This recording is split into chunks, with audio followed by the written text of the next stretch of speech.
I want to begin, it sounds like the opening line for a joke, but I promise you it's not, although perhaps it is a kind of bastardization of the joke people make about vegans.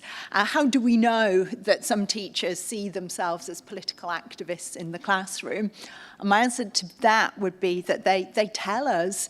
They tell us repeatedly and publicly, and it seems often that their preferred method of telling us is through social media, through TikTok, through Twitter, and they put it out there. They're not ashamed of this. They're very, very proud of their political activism.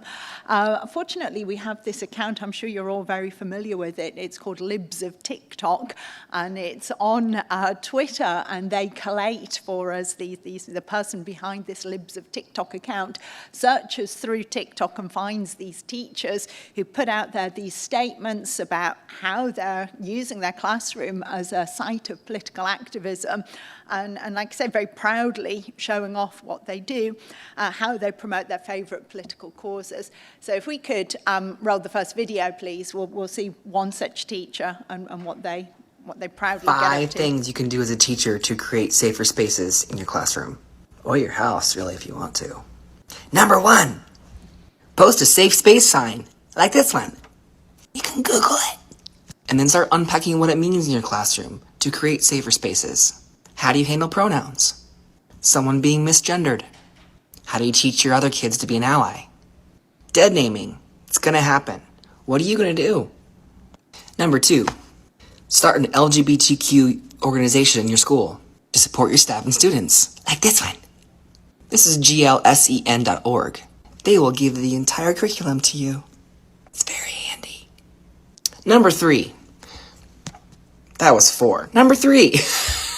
Learn every day how to be a better ally. How to be anti-racist.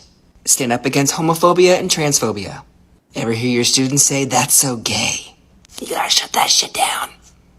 Don't know why pronouns are so important? Don't understand why students would get upset when they've been misgendered or dead named. You gotta unpack that. Here's number 4. Integrate Q, T, BIPOC, and LGBTQ topics, writers, authors into your curriculum. Curriculum. Why? Because don't forget, Pride started out as, and continues to be, an act of resistance. Started by our Black trans women. You have to acknowledge all the parts of a student's identity, because their experiences will be different when they hold multiple intersections of identity, like being Black and queer. Thank you. I think apart from the fact that this poor teacher clearly struggles to count and pronounce certain words, I think the thing that's interesting in this video is also the nod to the fact that there are organisations out there, campaigning organisations, that are more than happy to provide activist-aligned resources that kind of disguised as a curriculum that you can just take off the peg, you can just download if you're a teacher, and there you go, there's a whole curriculum package ready for you. And here's an example of just such an organisation. So this, I'm kind of being a little bit flippant by referring to this Libs of TikTok, and clearly I don't want to suggest that this is entirely typical. These are the most extreme examples of activist teachers that are being highlighted. But I think there is no doubt that education has become politicised. And for me, the main reason why this has occurred is this confusion between education and indoctrination. And that's, like I say, what I want to unpick this morning. So for me, I define indoctrination really as instructing or coercing a person or a group of people. And it's in terms of beliefs. It's to get people to accept a belief or imbibe a particular viewpoint uncritically. So we normally associate indoctrination with cults or fringe political sects, and to indoctrinate people within that sect or within the cult is to manipulate them into believing things that are not popularly accepted always within mainstream society and cannot withstand the intellectual scrutiny that you would normally expect education to shine on something. So teachers who indoctrinate really impose their own ideas ideas, their own values, their own belief system on children without encouraging them to think critically about what it is that they've been taught. And, I really need to add that this is not all teachers, but I do think that this is a significant number of teachers. So how is this different from education? So I think there's two key ways in which this really differs, in which education should be different from indoctrination. I think most fundamentally of all, education is connected to knowledge, not beliefs. This means that teachers are instructing children in material that's already withstood adult scrutiny, either explicitly through processes of scientific peer review, or what we might colloquially term kind of having stood the test of time. This is not to say that in education there may not be times when children are expected to rote learn facts, for example, times tables in maths classes, or formulae in science, or dates in history. But fundamentally, in terms of education, children are able to ask questions of the content that they're being taught. And sometimes that might even be the aim of the lesson, to promote critical thinking, to encourage analytical reasoning. And the emphasis on knowledge rather than beliefs, and criticality rather than just acceptance, is for me what really distinguishes education from indoctrination, and why the two of them have completely contradictory, absolutely opposite goals. So why have these two become confused? Why do I think that there is a mix-up, if you like, in the minds of some teachers, where these two completely opposite ideas, education and indoctrination, are becoming confused? And to answer that question, I really want to turn to a third term, if you like, which is socialization. And I think education historically, traditionally, and mostly today, still takes place in schools. School is the site where children leave the private sphere of the home and enter the public sphere, enter the world outside the family. And in doing so, children encounter new and unfamiliar peers and adults, and a different set of expectations. They learn to speak and act in ways which are considered publicly acceptable. And so whether they like it or not, teachers are tied into a project of not just educating young people, but kind of socializing them too, preparing them for society. And this occurs both formally and informally. It kind of happens all the time as soon as children leave the private sphere. So even if we just left children entirely to themselves, they would socialize each other as sorts, although the things Jeremy was saying earlier do make me wonder if I'm actually wrong in this. But we could imagine the kind of Lord of the Flies situation, if you like, where children socialize each other. They enforce rules upon how to play with each other. They ostracize children who transgress. And schools have formal and informal rules as well. I mean, clearly there's the stand in line, put your hand up when you want to use the bathroom, put your hand up if you want to speak. Those would be formal mechanisms. But there's also informal codes of behaviour as well. You don't answer every single question the teacher asks. You don't speak for too long. And both teachers and pupils will informally enforce these rules. The role that schools play then in socialising children has long been subject to debate. And very famous in the UK, 1977 book, Learning to Labour, the author, Paul Willis, considers the formal role and the informal roles in which schools prepare working class children for a life of manual labour.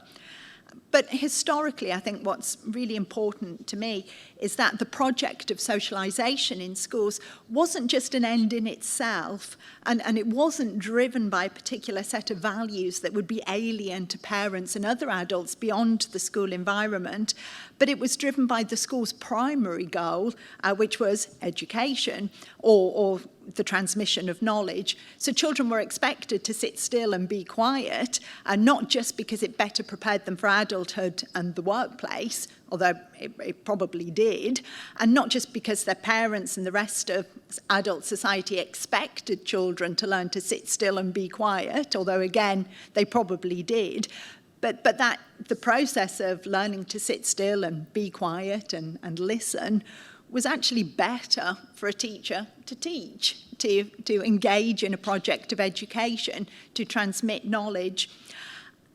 So I think we've got to ask, what is it that's changed? What is it that's changed over, and I would say over a number of decades? Because I think that the distinction between education and indoctrination and the role of socialization, that can be maintained while everyone involved in schooling, so that would be parents, children, teachers, support staff, knows that of those three things I've talked about, education, socialization, it's education, if you like, that's the key goal, and that education means imparting knowledge, humanity's collective understanding and wisdom to the next generation. I think one of the problems that we've had then is that for, I would really say, the best part of a century now, this goal of promoting knowledge, transmitting society's collective, humanity's collective understanding to the next generation has really been under attack.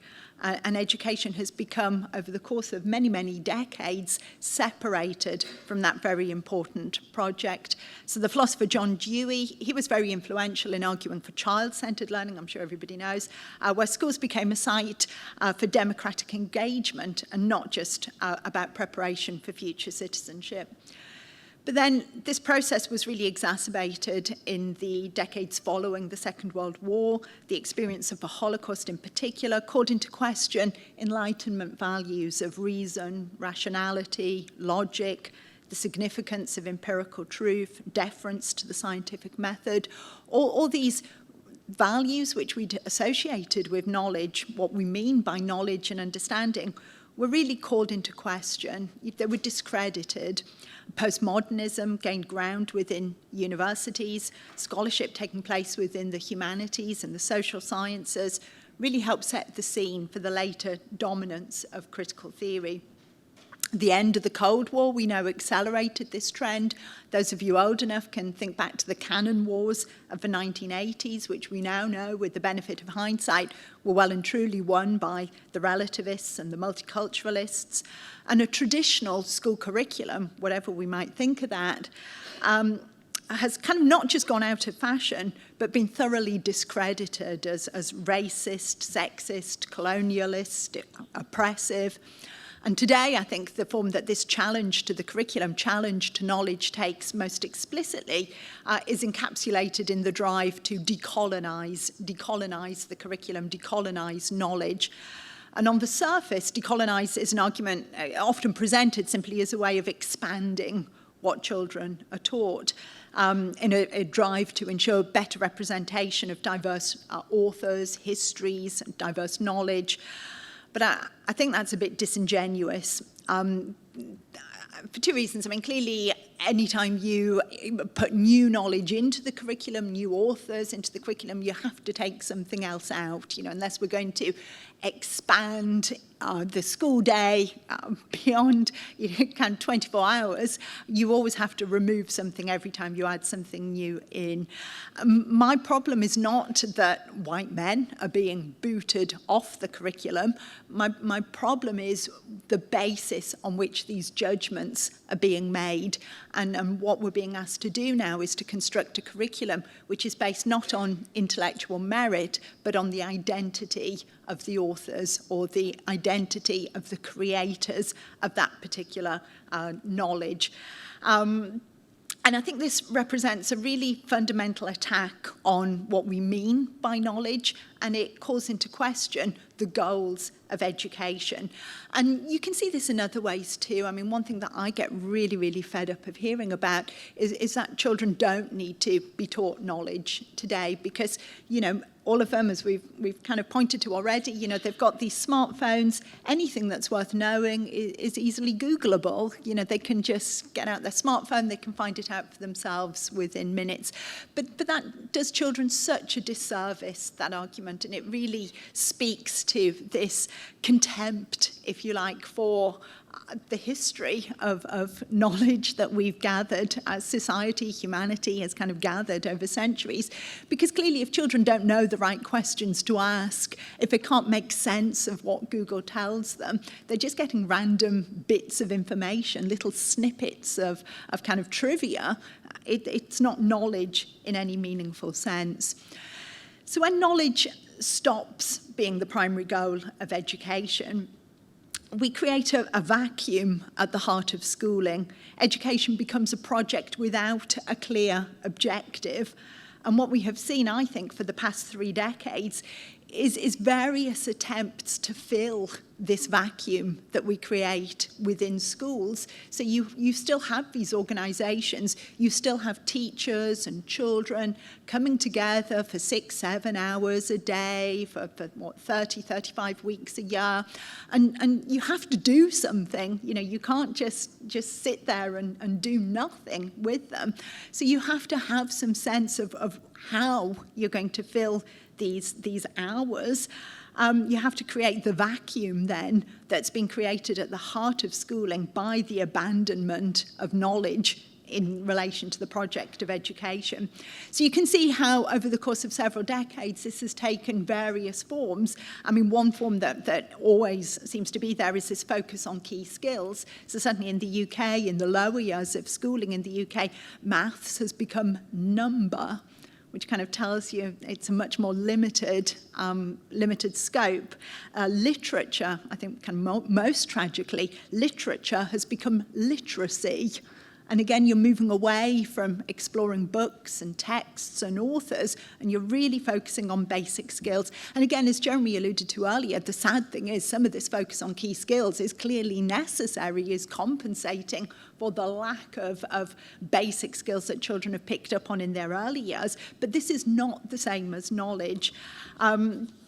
And I think the reason why I'm really banging this point home, if you like, is because I think crucially knowledge carries with it a moral authority. It gives the teacher a sense of moral authority in relation to their role. And key skills, basic skills, employability skills, call it whatever you like, it doesn't have that same weight of moral authority. So when the teacher goes into the classroom and all they're trying to do is teach key skills, they are calling into question, if you like, their own legitimacy, their own moral sense of purpose for being in front of these children, for filling up the children's time. They're looking for some other sense of moral justification for their own position, their own status.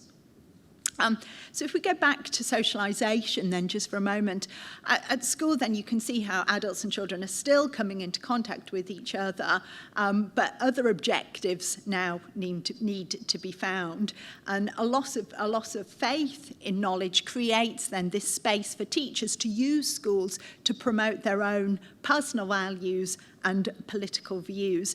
And rather than this being seen as a problem, it becomes endorsed at every turn, and rather than being a side hustle, this becomes the kind of the main point of schooling, promoting political values, really comes to be at the heart of the curriculum.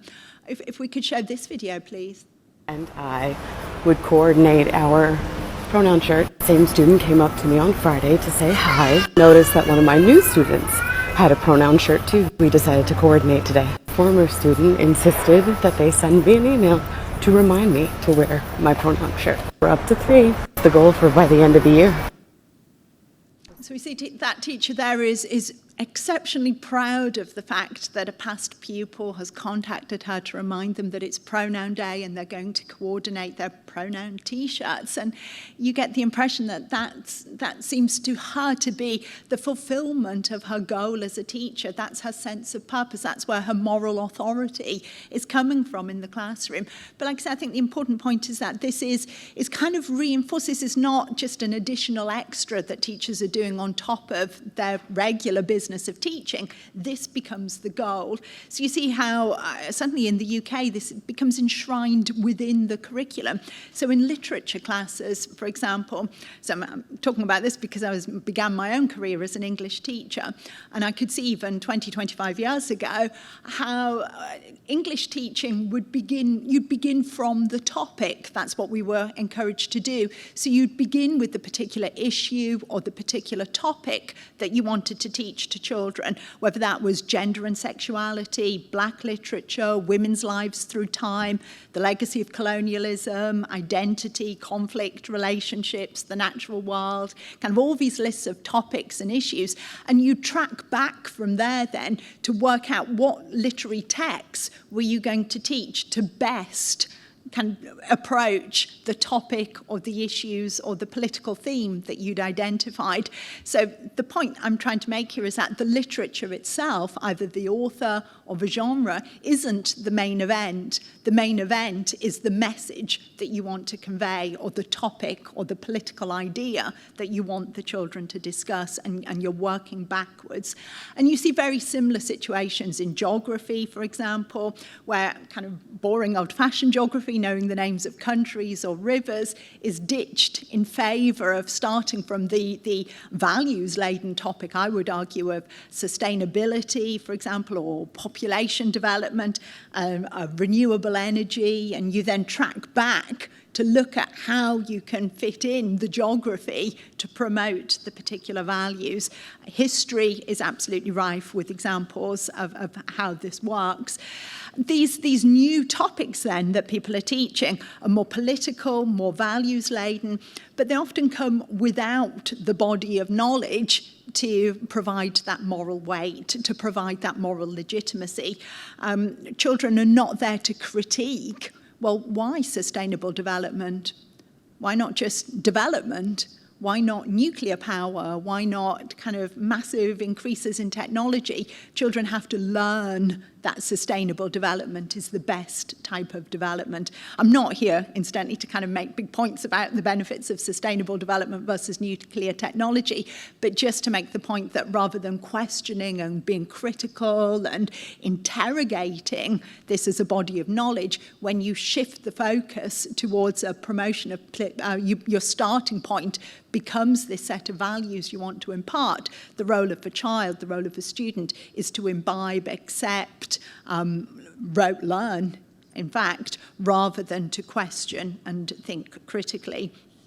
In the UK, and I'd be very interested to know if it's the same here in the US, it's personal, social, and health education that really represents the purest form of this teaching value. So this is a kind of made-up subject that is to do with relationships. It covers sex education, sexuality, gender identity. And incidentally, in UK schools, this is now mandatory, the relationships. Bizarrely, I think, completely the opposite to what I would expect. The relationships component, not the sex education component, the relationships component is what's mandatory. So that means parents are actually forbidden from withdrawing their children from that element of school life, of the school curriculum. You can't pull your child out of that class.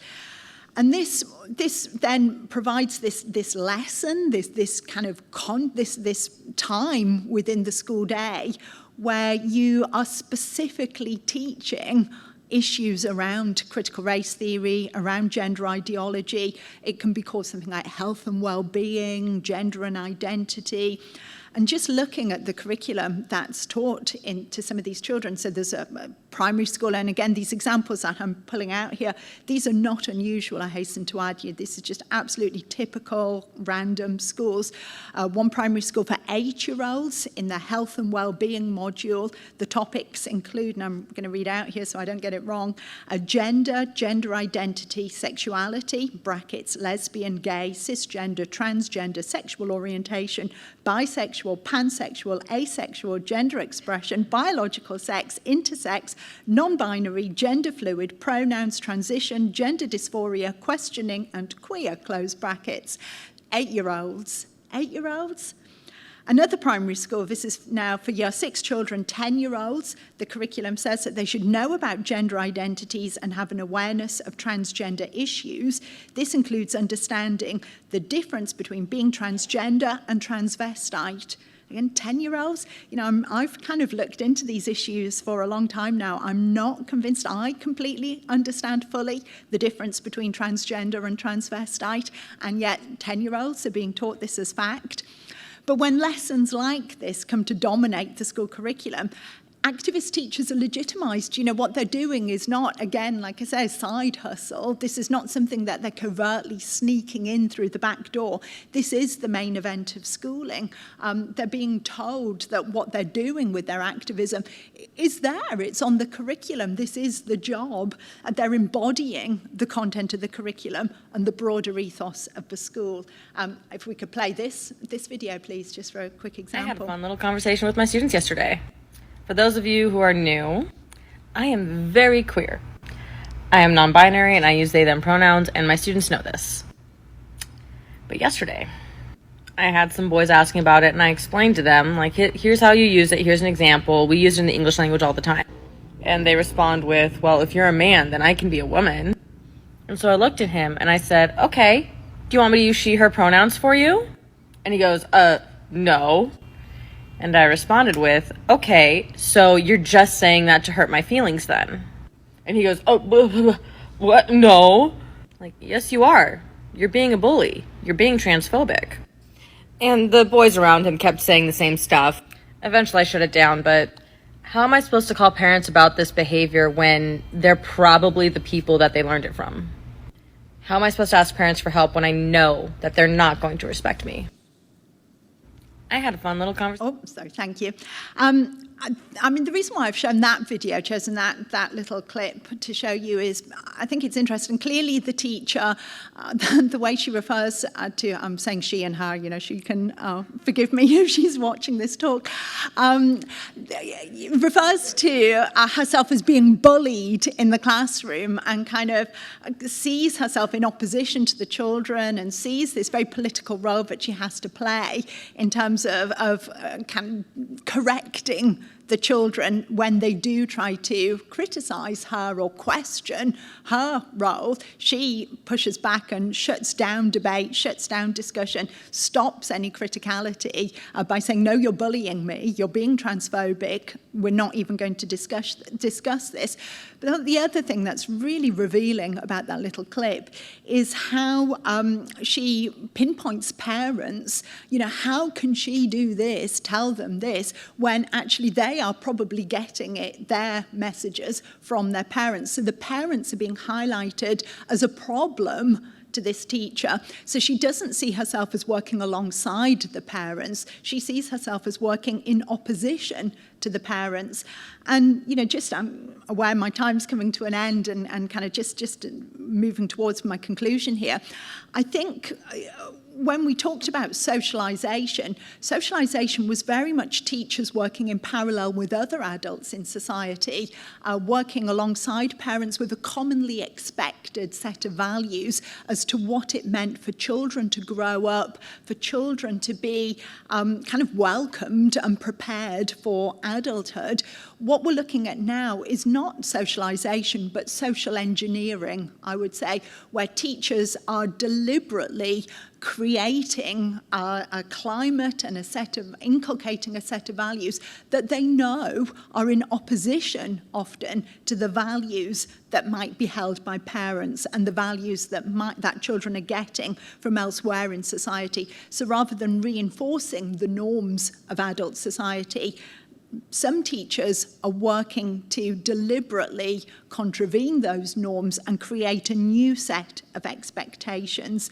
They're deliberately trying to bring children or create a world that's different from the world that the parents are in. And so teachers and parents are automatically then set in conflict with each other. And sometimes, this is acknowledged. So again, at primary school, I'm taking all my examples from the UK, I'm afraid, although I'm sure it's very similar here. One primary school in the UK actually tells teachers that they might expect opposition from parents in relation to policies on gender identity, and particularly in relation to breast binding. This is a primary school, so again, this is children under the age of 11. Children under the age of 11 are allowed to bind their breasts at this school, and teachers are told what to watch out for if the children are doing PE sports. And the teachers are given a fact sheet, and the heading is prejudice from parents. And it says if parents express concerns, then this will not affect the school's actions regarding that young person. So if a child comes in and says they want to have a different name, different pronouns, and the parent then says, I'm not happy with this, I want my child to keep the name I gave them at birth, I want them to carry on being referred to as their pronouns that correspond with their biology, teachers are told quite explicitly to ignore the parents. And the guidance continues, in a similar way in which a parent's sexist or racist views would not influence school to change their equality policy, neither must views expressed about gender identity also be allowed to influence the way the school operates. And the same school talks, interestingly enough, about, and this is a word I'd not come across before, usualizing transgender people. So I think they mean kind of normalizing, but usualizing transgender people by including their existence in other areas of the curriculum, from geography to maths, even when gender identity is not the focus of the lesson. So the idea is to kind of completely normalize through every subject the idea that transgender people, all people are questioning their gender identity. So I want to just end with just a few thoughts on why teachers go along with this. The politicization of schools, which we see in so many examples. You just have to walk into a school and the politicization is there, kind of staring you in the face in notice boards, bookshelves, door displays. You see as another. You've got your posters there, messages on people's doors. Why are teachers going along with this? And I kind of identify a number of reasons. So I think the key point I've made already is the hollowing out of knowledge from the school, from the project of education, the search for something to fill that vacuum, to give teachers a source of authority. Where do teachers get their legitimacy, their moral authority in the classroom from? If it's not from knowledge, well, this political set of values can provide one source of that authority. I think you saw it best in the teacher who was arguing that she'd been bullied by the students. Clearly, her own awareness of transgender vocabulary, this kind of political set of values, was what made her, to put it very bluntly, better than her pupils. It was what she had insight into. It was what marked her out as being superior to them. She had access to this kind of world that they didn't, and it was her capacity to be able to promote that to the students that gave her the moral authority, her legitimacy within the classroom. I think we've also got to bear in mind that particularly new, young teachers, newly qualified young teachers, are recent graduates, and they're probably unlikely to even recognise that this is a politicised agenda. Having been taught this themselves at school, having grown up in this environment, it takes on a veneer of common sense. It doesn't appear to be politicised. So it's kind of like, well, of course being a woman is a feeling and not a biological reality. Of course racism is structural and systemic. You'd have to be a bigot or a fool to think otherwise. And that's their kind of common sense worldview outlook that they've grown up with and been taught themselves. But there's also a culture of fear. And again, I think this is something that was alluded to earlier. For many teachers, they're really aware of not wanting to be thought of to be a bigot or to be a fool themselves. Just as a kind of aside, I did a project looking at critical race theory, how it played out in a number of different workplaces, critical race theory training in a number of different workplaces in the UK. And I was trying to interview teachers, just as one example among many of a school as a type of workplace. And it was the only group, I interviewed people from all kinds of backgrounds, all kinds of jobs, all kinds of professional employment sectors. Teachers were the only people I could not get to speak to me. I did one interview with a teacher, very, very lengthy, in-depth interview. There was nothing remotely personal. She was just talking about her experiences in general. And then she phoned up and said, I can't go along with it. I can't, I'm going to have to withdraw. I can't. possibly, even risking the slightest that somebody traces that back to me. I think, sorry, I just lose my train of thought here. Yeah, so I think also, finally, just to bear in mind, the role of teacher training in all of this as well is the final piece in the jigsaw that I've not talked about. Teacher training colleges are actually playing a role in telling new recruits to the classroom, new teachers, that this is the right way to be a teacher, that this is what it means to be a good teacher, that you don't worry about knowledge, that if you think of starting from knowledge, the knowledge you want to impart to children, you're likely to be imposing a racist, sexist, oppressive agenda. It's much better to take as your starting point these political values that you want to impart, and that's what it means, essentially, to be a good teacher. I don't think this is especially new. I think this has been going on for a long, long time. And so many young teachers, again, I think are probably modelling their own experiences within the classroom, and modelling how they were taught themselves. But for all these reasons, I think education and indoctrination have become blurred. And while some teachers are highly motivated political actors, the type of teachers who are featuring on these libs of TikTok accounts, who do see children as a captive audience, I think the problem we have is that far more teachers don't see themselves as political actors, which is a good thing, but they do go along with it. It becomes easier. You have a quieter, easier life. You have your moral justification for what you're doing. This is the curriculum that you're having to teach. This is what it means to be a good teacher. It's much easier to go along with this. Very, very quickly, I've gone massively over time. I think it's great that this conference is taking place. I think it's great that parents are getting together and pushing back against this, because I think really the only way that we can tackle these issues is to keep on shining a light on what's happening in schools, expose what children are being taught, stop children being used as a stage army, essentially, for re-engineering society in the image that teachers want. Some teachers are wanting to take it into. We have to stop the values of the school becoming detached from the values of the parents.